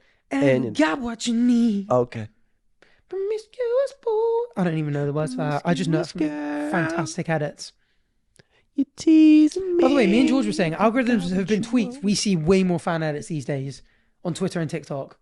I'm not on Twitter, so I don't know what's going on over there. Yeah. So editors, keep up the fantastic work. Yeah. You just... No, you bring us So much joy. happiness and riches. Yeah. And keep up the memes because first We of all, love memes. You're essentially like evangelists of the podcast. First of all, memes. you're a queen. Second of all, You spread the best way to spread Bachelor Arthur podcast cheer spirit. is making memes for all to hear. Smear. Yeah. And we'll keep reposting them because they're good and funny. Yeah. Keep it up. Which country elected its first ever female president this year? Didn't New Zealand have a female? They already had one. Female Prime Minister. I'm going to go for... Mexico. No, I'm going to go for Mexico instead. What would you have gone? South Africa. I think this is Mexico. Mexico! Oh, I love Mexican food as well. Fair. I wonder how she's going to get on. They're doing everything right over there. There's just so many great things to love about. Yeah, and I like the Vikings. Yeah, and I love speaking Spanish. Oh. Porque hablo un poco español. Oh, sí. Me gusta bailar. Me gustas tú. Me gustan las aviones. Me gustas tú. Mi corazón, mi corazón. Oh, which reminds me of June. Oh, June. June better know the answer to this one. Oh, hit No. me. No, hit me, Fabregas. No. Let's who does it better. Me or you? No, do you not know that TikTok? I do, but not well enough to speak about it. A ver, let's see who does it better. Me or you? He was like, no. You're not doing that. We're not getting a dog. Don't even think about it, girl. No. It's the same girl. She did another TikTok viral sound. That's so funny. Me or you? Pues, June. Any minute now he'll Oh no, say we've it. done June. Oh. We've done June. Oh, July. You're lying to me or not? At the UEFA Euro 2024 final, Cole Palmer scored a goal for England. In which minute did this happen? Oh, it was in the very, very minute It was. that it happened. Yep. I'm thinking 97th minute. I think 74th. That's not the same number that I said. Oh my goodness, 73rd. Oh, I was so close. Yeah, Cole Palmer. Wow, we're kind of doing well with this. August. Justin and Hailey Bieber announced the birth of their first child. Yes. What are the child's first and middle names? It's got a normal first name, I know this. Oh, Busbin Bieber. Oh, Busbin. Bob? Oh, fuck beat. No, it's genuinely like Bob or Tim. Oh, Bob Tip Bieber. It's not Bob Tip Bieber. Oh, Tip Bob Bieber. I remember just being like, oh, it's like George or Robert or Oh, James Harry Bieber. James. It could be James. Oh, James George Bieber. But we don't know. Let's go in. Jackie what Bieber? Jackie Blues Bieber. Jackie Blues Bieber. Oh, Jackie, stop blueing Bieber. Stop blue balling Bieber. Jackie Blues Bieber. Interesting, Jackie Blues Bieber. We hope Jackie's well. Yeah. September. Mukbang content creator. What's his name? Italianbach. Nikocado Avocado shocked the internet by revealing his dramatic weight loss in a social experiment video. What was the title of the video? Oh, I can't remember. It was something like Tricked You All or some shit. Which was also the line he used to reveal his transformation. I think... Surprise. I'm always one step ahead. Oh, yeah, that's it. I'm always one step ahead. Yeah. But he's not. Something like that. He's not. Oh, 2 steps ahead. Oh, well, that's... You can't be 2 steps ahead at all times because I would see him. Damn it. What? Close, though. I feel like we get marks for that. Yeah. Half point. October. An episode of Amelia Dinkelberg's Chicken Shop Date went viral due to undeniable on-screen chemistry. Who was the long-awaited guest? Is it Jack Harlow? Or was that ages ago? I just know that they've got chemistry. Yeah, they did have great chemistry. That wasn't November, though, was it? Central C? When was that? Could be Cinch. Because he put several girls in a sprinter that year. When was Louis Theroux? Ages ago, wasn't it? Yeah. Because my money don't jiggle jiggle, it folds. Also, oh, give me a minute. This one. Was that October? Hope you guys are playing at home, by the way. No, we didn't have an October this year. We skipped that. No, we didn't. I didn't celebrate anything. Any Halloween, nothing. We had our live show in October. It was that was a lizard on stage. That wasn't me. That was Beyonce. Oh, that explains why you didn't say anything. But I scalped a girl. Remember, I cut her hair off. Oh my goodness, you actually did. That's a horrible word for it. You know what, Jack Harlow, I swear, must have been ages ago. I know. The guy who played Gladiator in Gladiator 2. Pedro Pascal? No.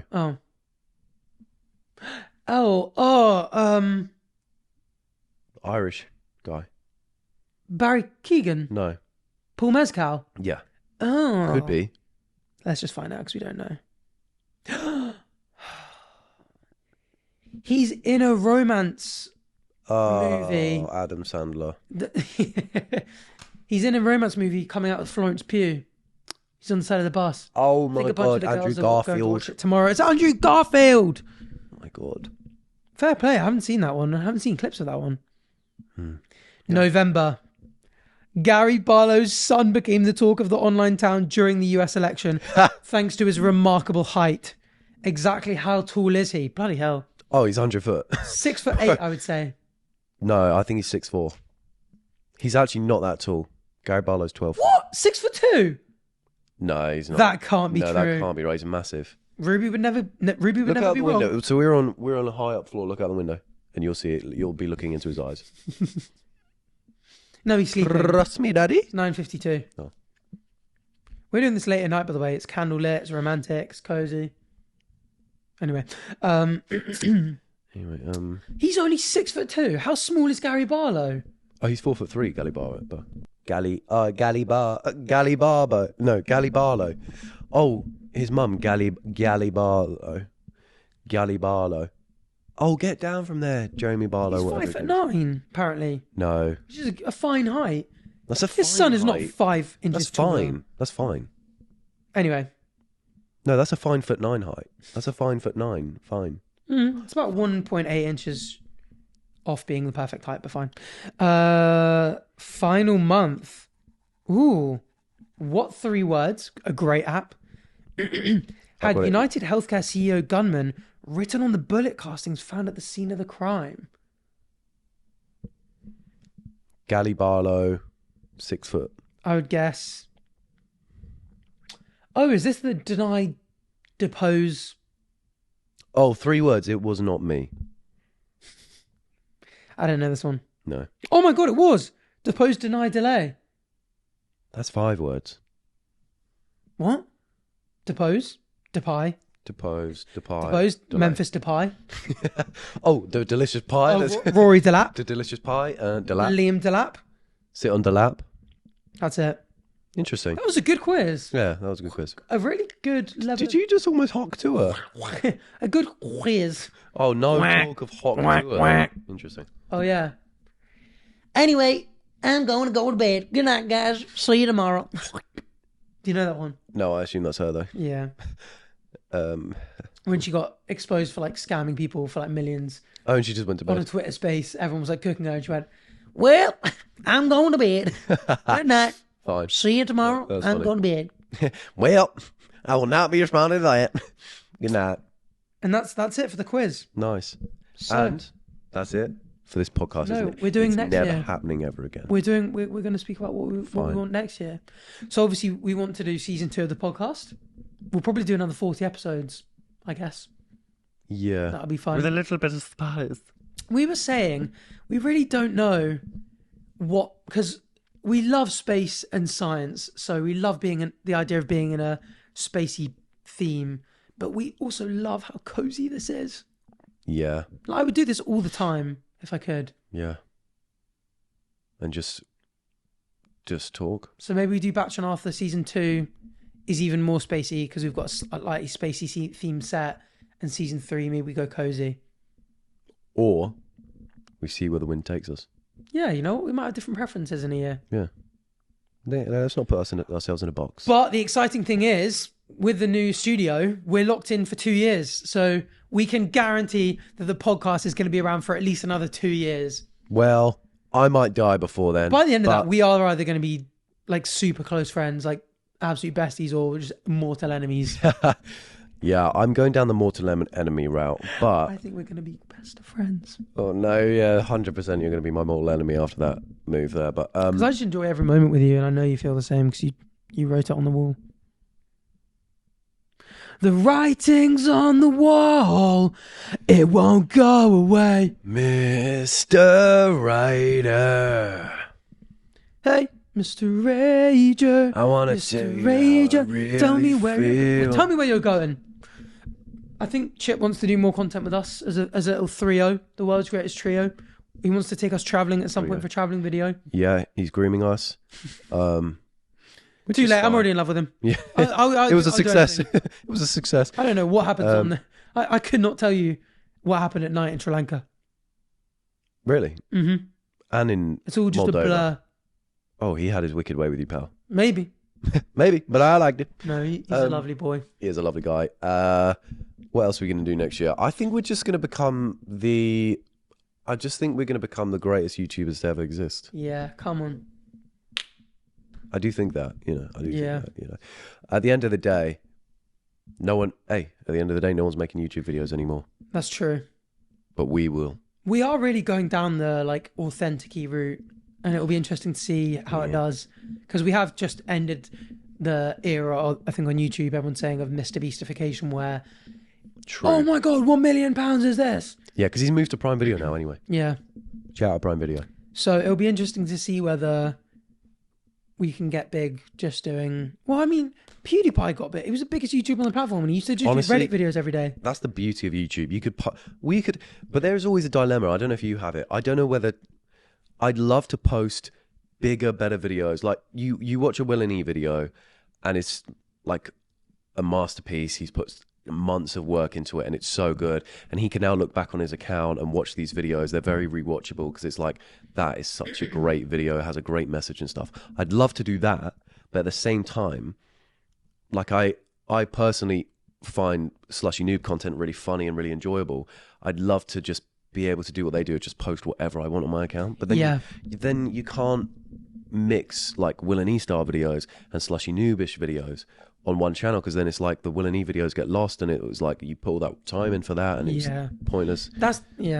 It's a dilemma. That's exactly where I am at the moment, because I just did that 6-man Christmas video, Yeah, the Winter Olympics thing, and everyone loved it, and they were like, more of this. But I was like, if I think about the hours that went into preparing that, the amount of time it took to edit, like the reason Chris MD has 10 staff is because those videos are hard. Yeah.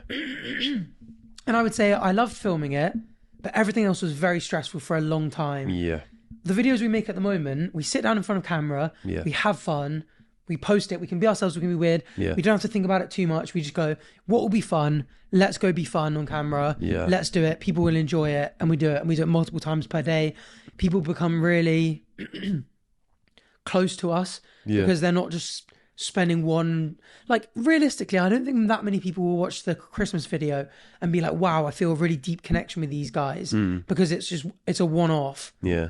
But because there's so many videos like that, people can feel closer to us. Yeah. But like, that's definitely made me realize that I wouldn't want to do that on my channel. I want my channel to be much more personal.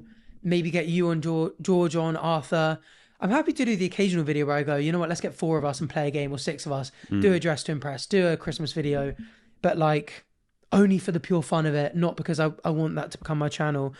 I think the only thing I would say is I did love having a big part in what the video is going to be like. And I think I would do something where I go, you know, me, you, George, Arthur, maybe like a Chris, a Chip, maybe they come in as guests, maybe they do a part of it. Yeah. I would do something where if we had a channel where like every 2 or 3 weeks or every month or whatever, we took it in turns to do one big video, because I loved planning it.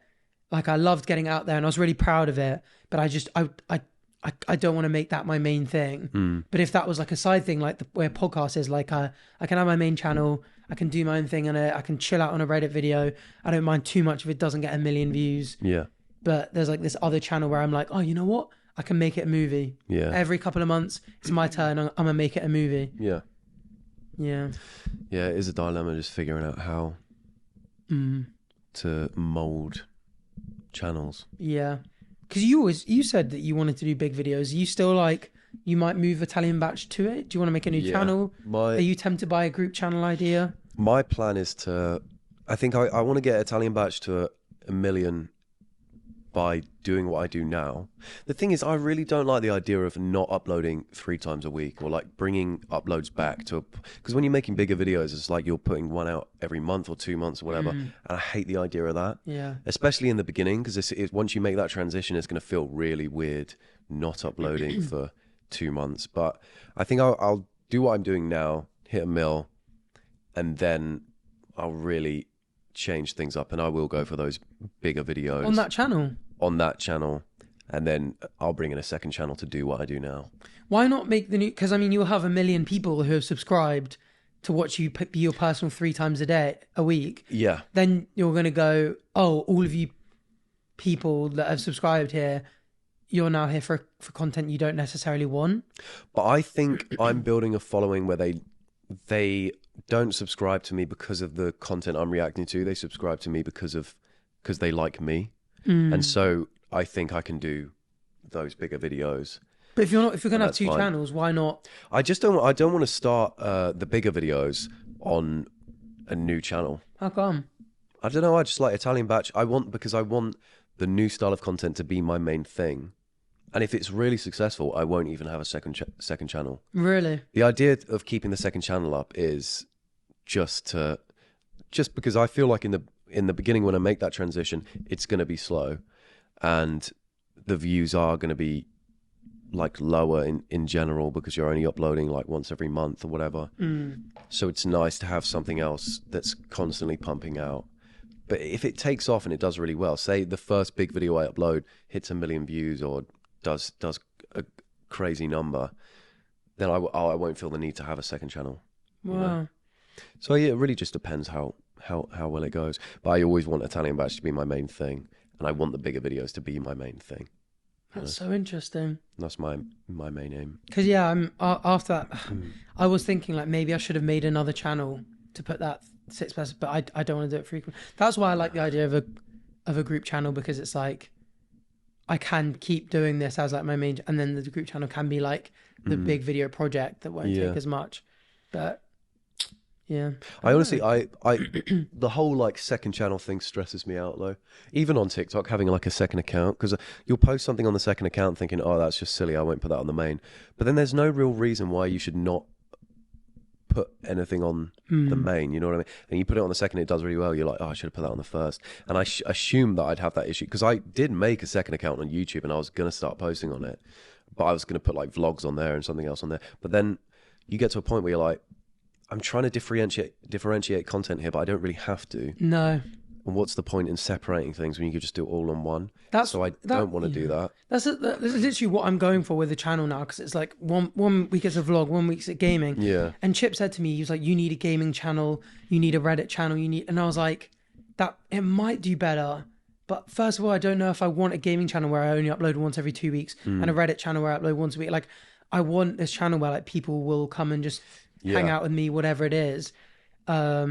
Exactly. I think that's what we're trying to go for, is build an audience who like us, no matter what we like. Slushy Noobs is a great example. Whatever they do, people are going to watch the videos because they like them. I think that's the best. And so the second you start making a gaming channel and reacts channel and like commentary channel, then it's just, I think it gets too stressful then. Yeah. And I think the other thing is with the other channel, I was like, I didn't want to have like a where do I draw the line? So let's say, for example, I had a main channel and a second. Of course, the 6 people doing a Christmas Olympics would go on a main. Yeah. And a solo Reddit video where I'm sorting subreddit would go on a second. But what about when I have George on a subreddit? Yeah. And that to put it on a cringing second. At Nice Guys got literally like 500,000, and that is like as good as I would hope a big video would do. Yeah. And then if I do a gaming video with you or like a vlog with you, it's like, well, I kind of, when we go to Rome and it's a half an hour vlog, that kind of could be a main channel. Yeah. But then am I going to start going, oh, this bit where I'm showing his room, this is a main channel video. Yeah. I can't have a minute of just touring the room. Exactly. And then you start going like, oh, what did I cut out? And it's like, well, what about when there's 4 of us and we do a gaming video? It's like, the reason I wanted to stick with Arthur Frederick, I was like, I just want to put everything there. Yeah. And just go like, people can subscribe. And almost sit back and go like, you know what? If some videos just don't do as well, I don't care. Yeah. Like, I know at the moment my horror videos don't do as well as the other videos, and I could load up a popular subreddit, but I love playing the horror games. And I know lots of people comment going like, keep these up, they're my favorite types of videos. And like, when we do dual horror games, they do really well. And it's such a tough one, because like, it is, it's tough figuring out necessarily where to go, but at the same time, I guess it's a nice dilemma to have, because it's like, that's true, both routes are fun. Yeah. And you know what, if I spend this next year doing just everything on Arthur Frederick, and the big videos don't go that big because they're in between Reddit videos, so be it. Yeah. I mean, enjoy it, and people hopefully enjoy the content. Exactly. I think we'll figure it out like as we go along anyway. Yeah. Like how we want to do things. I think Will's got it. He's done it in a good way, where like the main channel, the videos on there are clearly main channel videos. Yeah. And very different to his second channel, where he's sat down and he's doing something in his studio.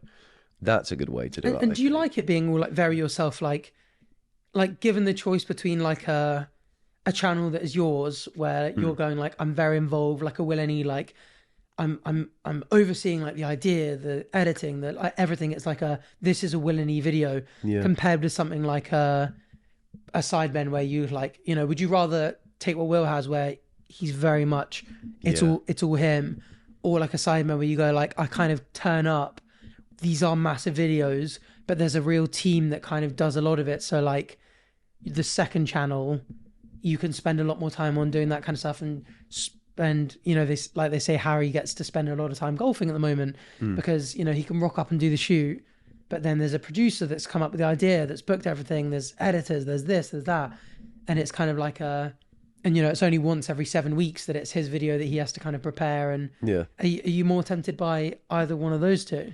Yeah, I'd rather be more involved. I think when it comes to like group, if I ever was in like had a group channel or something like that, then the idea of like how the way the sidemen do it makes a lot more sense to me. Rock up, shoot. Yeah. You've got a lot of trust. Like you build a good team and stuff like that. But for like personal stuff, I'd always want to just have way more control over it. So you'd rather have that like, it. oh, this is my big Italian Bach channel than like oh, this is my big group channel with. Yeah, I'll always put being a solo creator first. Interesting. Yeah. Hmm. I think I will. I think the only people who've really done it in a group and made the group their main thing is the sidemen. Like most groups you see are still built of like individuals who just happen to get together. But then they stopped. That's true. It's like the sidemen, the only ones who really made like, and for a long time and I'm not saying that won't change. Like the sidemen for a long time were still uploading on their own channels. That was their thing, and sidemen was the side thing. But now sidemen is their main thing, and I think it's just natural progression. Like if a group ever gets big enough, group content will always do better than solo content. Yeah. Unless you're PewDiePie or something. Oh, even then, to crazy. be fair, Simon videos will get more than him. What do you reckon? Yeah, PewDiePie probably in his peak was getting sort of like 2-3 mil in the first week or two. Maybe more, maybe like 5 or something. Well, depends on the videos. Yeah, that's true, I guess. Some of the Minecraft videos are doing like hundreds of That's true. Mr. Beast though. That's true. But then he's No, not really he built a team now. He built the team. But you don't watch that going, I'm watching Mr. Beast do something today. I think if he got rid of the team and just did the videos himself, it doesn't affect the viewership though. No, it'd just be impossible to do. It's like the delegation. Oh, no, I mean, no, sorry. When I'm saying team, I'm talking about his friends on camera with him. Oh, yeah, I was thinking that, like, you could, like, with the sidemen, if they got 7, like, they obviously do a lot of guests on, if they got 7 guests that people didn't necessarily know. Yeah. I think a lot of the fans were like, what the hell is this? And a video wouldn't do that well, because, like, you come for the sidemen. Whereas on Mr. Beast, you come for the idea and the people on the side. I wonder if we'd ever do that, like, whether Mr. Beast would ever go, like, oh, like, I know he obviously does with the sidemen and we're a lot smaller, but whether he'd go like, oh, like Batch, Arthur, George, like, you know, you guys. Oh, if he's smart, he would. Like, oh, come along and do the challenge. Yeah. But I don't know. Yeah, I mean, yeah, a lot of people, like Will again, has been in a Mr. Beast, like, don't true. leave the circle, like a lot of UK creators. That's true. Were in that video. But that's true. But that's because they were so big. Like Will is so big that there people were coming for that. Yeah. Like to be like, oh, I'd invite the smaller creators for maybe their humor or something. But then it's a bit more niche, isn't it? Yeah, like, I don't think Mr. Beast would ever do that. Some of the like Twitter gurus say that like Mr. Beast sometimes edits personality out of his videos. Yeah. Because if you have like a niche joke, like if you have us sitting there going like, actually doing one of those like, you know. That's true. One of those like voices and like half the people at least could be like, that's not funny.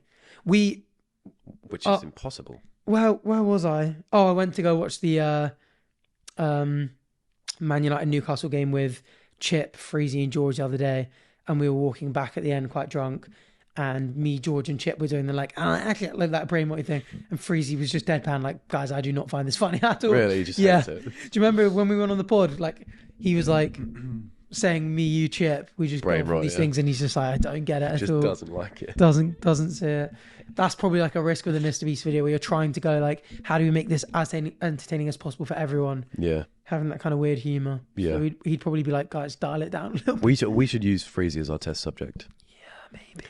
Just really try our weird humor out on him and see what lands and what doesn't. Average Mr. Beast enjoyer, Cal Freezy. Yeah. He loves Mr. Beast. But no, I think it's going to be an exciting year because we've got a lot planned. It's a year of domination for us. We just want to have a good time making content that you guys love, and that's really the end goal. Yeah. Oh, and 1 billion subscribers. So just make sure if you're watching this on YouTube, hit subscribe. If you're listening on audio platforms, rate 5-star. Go subscribe to Arthur_Frederick and italianbach on YouTube. Follow us on socials. With our new studio in season 2, we're going to be actually posting socials content all the time. Yeah. Thank goodness. Yeah, clips will be because we're so useless at it. We've actually got people who are going to be good at that kind of stuff, just doing it. Yeah. And that's pretty much it. That's it. Anything you want to say? Oh, Happy New Year, motherfuckers. Oh, yeah. And in case you haven't already, Happy New Year. Oh, and Happy New Year. And Happy New Year. Hope it's going to be better than last year. Have the best time. and we'll see you in outer space.